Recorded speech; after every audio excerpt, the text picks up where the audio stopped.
You're a Best of Clinton sports broadcast Saturday mornings at 10. All brought to you by Baum Chevy Buick, Clinton Community YMCA, Covenant Animal Clinic, and Jason France, your State Farm insurance agent in Clinton.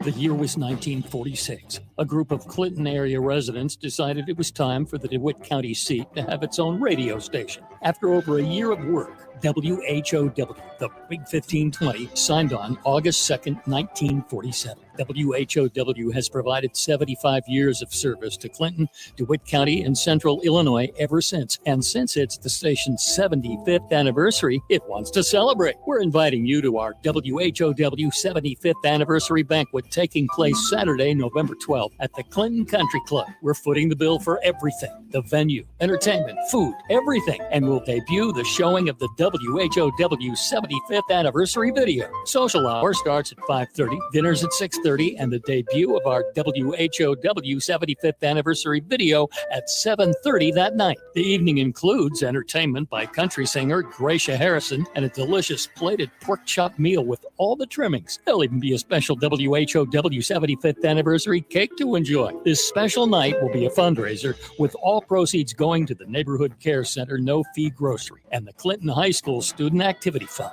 Tickets are $50 each, or buy a table of 8 for $360. Tickets can be purchased at the Clinton High School office during school day business hours. Help WHOW raise money for these two special causes and watch the debut of the WHOW 75th anniversary video Saturday, November 12th at the Clinton Country Club. Get your tickets now. It's 11 minutes after 7 o'clock here on this Monday morning.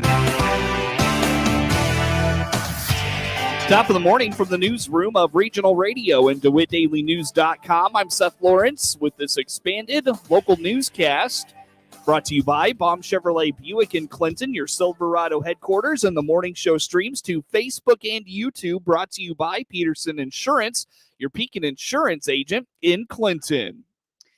Halloween is from 5 p.m. to 8 p.m. in Clinton, and Chief Flowers is offering up his annual reminders about a busy time in our community. Chief Flowers reminds to visit only houses with lights on during the trick-or-treating hours. Chief Flowers encourages motorists in the busy parts of Clinton and in your community to slow down and be mindful of the busy night of pedestrian traffic that comes with Halloween. October 31st, Halloween, 5 to 8 p.m. in the city of Clinton is our trick-or-treating.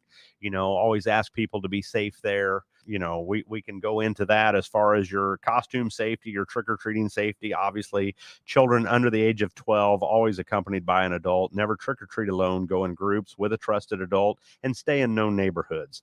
Carry a flashlight, not only for you to be able to see, but also for people to be able to see you. I highly recommend the glow sticks or the glow necklaces, the glow bracelets. Again, that's for the importance of others being able to see you as well. Mm-hmm. Only go to the homes with the lights on. Don't run or walk between homes, and try to walk on a sidewalk, cross at corners, and be aware of the increased traffic. We will have a presence, especially on the southwestern side of town, where we seem to have a tremendous amount of trick-or-treat traffic. Mm-hmm. That traffic generally is moving very, very slow, but it's dark, and especially if we would encounter any type of rain, mist, any kind of weather like that, that will hinder drivers' ability to see. We just ask that the motoring traffic be very slow and cognizant of the trick-or-treaters, but also the trick-or-treaters being in a defensive standpoint of crossing at the corners, walking, not running between homes. I know it's an exciting time for our little gremlins, but that's where our part comes in as the trusted, responsible adult to make sure that we can do so safely.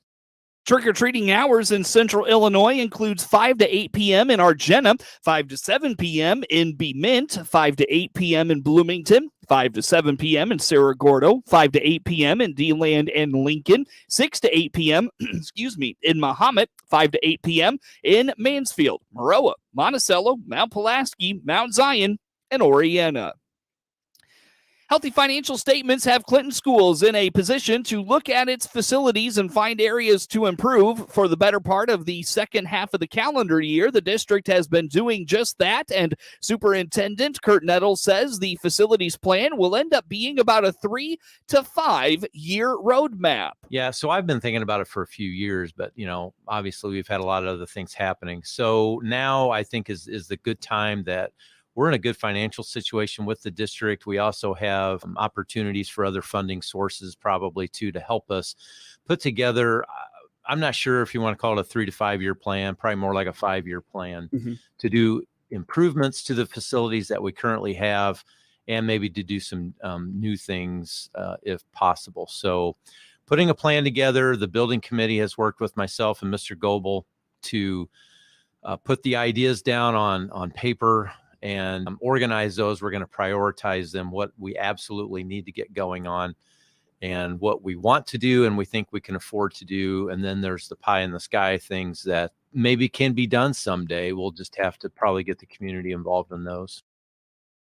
While these sports complexes have received a lot of attention, Nettles says over the last 2 months, Nettles points out there are many improvements within the school walls that will receive attention and could be addressed soon. We think improving or revamping the science labs and maybe the high school for sure, maybe the junior high, I don't know exactly, but our family and consumer science lab in the high school, that's home ec for those of you that don't know what family and consumer science is. You know, that hasn't been touched. Those things haven't been touched forever. So we want to do things like that. You know, a lot of people look at the football complex with the track and the field and the bleachers and all of that. We have to do something about our bleachers at some point. And I've always said, if we're going to touch anything there, you need to just go ahead and do what you want to do. I think, you know, what we would really like to do is flip the thing and put home on the other side, better bleachers that insurance companies, everybody like to see, a bigger press box, a nicer thing, a concession stand, better restrooms, you know, putting the visitors on the other side so they have to stare into the sun. Sorry to everybody from other places. Turfing the field is definitely a possibility when you do that, but probably the bigger thing to me personally than turfing the field is making that track 8 lanes instead of 6. Now we did resurface that a couple of years ago and needed to do that. So that I think is one of those things that everybody would love to see, or a lot of people would like to see. And I think that's a pretty good probability that we'll do something with that. Nettles indicates they have given a green light to the same architects that helped build CES to come up with drawings and renderings of a list of ideas and present to the Clinton Board of Education.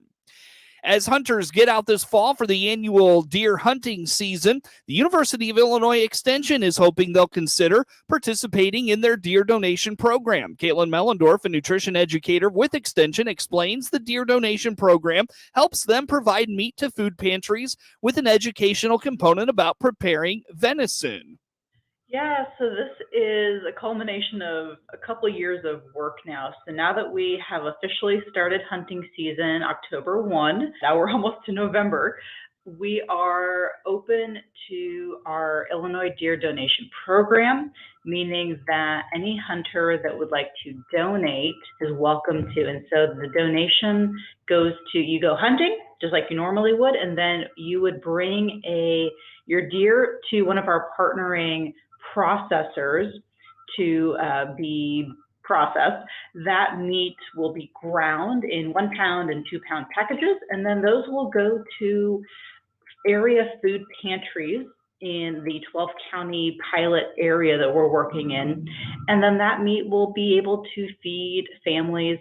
We are gonna, as Extension, we're gonna come and do what we do best, which is nutrition education. So we have staff that are gonna go in and talk about how do you store this venison when you get home? What are some recipes you can do with it? Food safety things, because of course I talk about that a lot.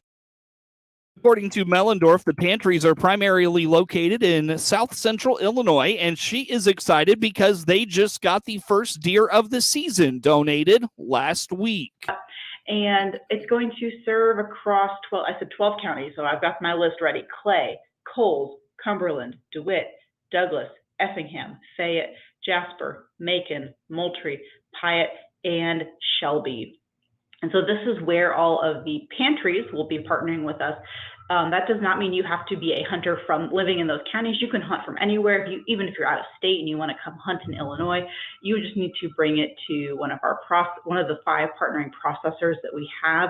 We're super excited. We just got our first deer donated earlier this week, and we're so excited. So that got donated to our partner processor in Mattoon, and Mellendorf calls the process a full circle program. If you're not a hunter but would like to participate, Mellendorf indicates they are always taking donations to help pay the processors for their time, or you can contribute monetarily by visiting the Illinois Deer Donation Facebook page or visiting go.illinois.edu/deer donation. It is 20 minutes after the hour here on this Monday. Excuse me. Coverage of the morning show streams to Facebook and YouTube, brought to you by Peterson Insurance, your Pekin Insurance agent in Clinton. More to come next. Are you a friend of agriculture? This is Scott Baum from Baum Chevrolet Buick in Clinton. We're giving a $500 Friends of Ag discount to anyone that orders a new Chevrolet or Buick to be built just for you this month. Are you a friend of ag? You are if you're a member of any ag organization, employed by any ag-related business, including research, inputs, manufacturing, sales, and marketing, and of course, ag education. Come in, order yours today. BaumChevyBuick.com, right from the start. News time is 21 minutes after the hour on this Monday. I'm Seth Lawrence with you folks today for this expanded local newscast. The Illinois State Fire Marshal's office is offering up some Halloween safety tips. For starters, don't use candles in your carved pumpkin. Opt for a flashlight or glow stick instead, says Fire Marshal spokesperson J.C. Foltz. And I don't know if you've seen any jack-o'-lanterns that have glow sticks in them. They look even spookier. And if you do run into a jack-o'-lantern out trick-or-treating, teach your kids to stay away from them if they have a candle lit inside of them. Be sure kids know how to stop, drop, and roll if their clothes catch on fire. Foltz adds parents should make sure kids wearing Halloween masks can see through the eye holes and give them a flashlight or glow stick to carry. And as we start to bring in some of those dried flowers, corn stalks, crepe paper, those can catch fire easily. So keep those plenty distant away from open flames or heating sources such as light bulbs and heaters. Make sure those kiddos have a flashlight or glow sticks as part of their costume, and make sure your smoke alarms are working. The National Fire Protection Association says decorations were the first thing to ignite in approximately 800 home fires reported each year. The Illinois Department of Public Health is reporting an uptick of COVID cases. More than 13,000 new cases of COVID infection have been logged over the past week, and that does not count those who tested positive at home and never went to the doctor. Additionally, 38 Illinois counties are at an elevated risk for transmission of the virus, says State Public Health Director Dr. Samir Vora. At this point, we're very lucky because the variant that we most see in our community is BA4 and BA5 particularly, and those are the Omicron variants that are covered by this new bivalent booster vaccine. Dr. Voris urges everyone to make sure that you are up to date on your vaccines before the holidays. That includes COVID and flu shots, which can be given at the same time. So we would encourage them now, especially with COVID-19 community levels still generally low, but we saw the uptick of it this week compared to last. Now is the best time to get fully immunized and protected from both COVID-19 and the flu. At last count, there were more than 1,000 people in the hospital with COVID. An Illinois college student elected to a national FFA officer position is Gracie Murphy of Macomb, who will serve as the Eastern Region Vice President. It's been a whirlwind for her as she just finished her term as Illinois FFA Secretary last June, starting college at SIU and now elected to the National FFA office. Right now, my major is agricultural systems and education. So hopefully in the future, looking into more agricultural education route and becoming a teacher. But I've also thought about possibly majoring in political science and maybe going more agricultural advocacy route and doing things like that. But I'm also open to opportunities. And one thing I've learned is that you can't set a timeline for your life, and you can't set this outline for your life because things happen out of nowhere and you never really know where you're going to end up. When you talk about like impacts, on, through this process? Do you lean back on something and say, man, I'm glad I have this support system around me? Yeah, I would say my family for sure. So I actually have 4 younger siblings, and they are my biggest cheerleaders that I have. And as you mentioned, I mentioned something on stage about how I always thought that I had to be perfect for my younger siblings. And then after convention, I came back and said hi to my family, and my 7-year-old sister came up to me and she said, "Sissy," she's like, "you don't have to be perfect. We love you just the way that you are."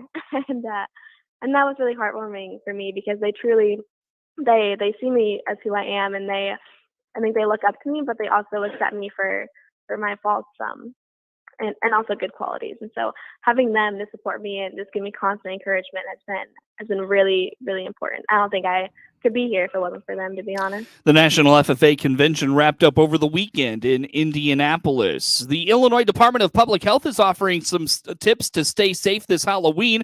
This is the 3rd Halloween since the pandemic started, but it's still a good idea to make sure you're up to date on COVID and flu vaccinations.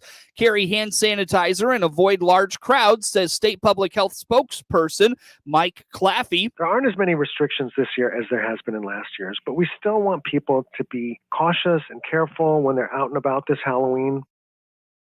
Claffey adds, if you're feeling sick, stay home. There's 26 counties at least that are at an elevated level for COVID still, and we're concerned about a coming fall surge. If you're feeling sick, please don't go out. Please stay home, get a COVID test to make sure you're not going out and spreading the virus to other people. According to the U.S. Consumer Product Safety Commission, there are other Halloween-related dangers. About 3,200 people across the country are injured each year due to pumpkin carving, falling while putting up or taking down decorations, and tripping on costumes. The Illinois Department of Agriculture is announcing a new tax credit for agritourism. The credit is meant to offset the high cost of liability insurance premiums for farmers engaged in agritourism. The state's agriculture marketing head, Jackie Sambursky, explains what sort of business would be eligible. A pumpkin patch in the fall, it's a great example of an agritourism business. Also, you pick operations like an apple orchard is considered an agritourism business. Sambursky adds this credits will help offset expensive liability insurance premiums for these types of ventures. There's 26. Agritourism businesses are a really important part of Illinois' agriculture industry, but the burden of the high cost while hosting the public on agricultural land really threatens the margins that many Illinois farmers are facing. Other ventures include school tours, petting zoos, and corn mazes. The deadline to apply for the credit for this current tax year is February 28th. More information is available at IllinoisAgritourismCredits.com. Many parents are growing concerned about the spread of RSV, a respiratory virus that affects babies and other young children. While RSV is common this time of year, the number of cases reported this year is higher than normal. So what can parents do to slow the spread of RSV and the potential risk for serious illness in babies and very young children? Rayanne Tucker, spokesperson for the Henry and Stark County Health Department, says one of the keys is to make sure you take care of your own health, especially including getting vaccinated for COVID and getting a flu shot. I mean, case in point, we've always talked about how very dangerous the flu season can be for the very, very young, because younger than 6 months, you can't give them a flu shot. So they have no protection. So those around them can be the venues with the RSV, with the COVID, with any kind of infectious, when they can't be protected by science and through the vaccination process. So we have to be that much more cognizant to have our best health, like you said, seek those vaccinations, lower your risks, thereby you're the caregiver and the family member, and you're going to lower the risk for your very vulnerable, very young children. Children under 6 months old have the biggest risk related to RSV. Parents should watch for babies who are lethargic, not eating, wheezing, or struggling to breathe. If those symptoms are present, you should consider getting your child checked out in a clinic setting with your primary care doctor.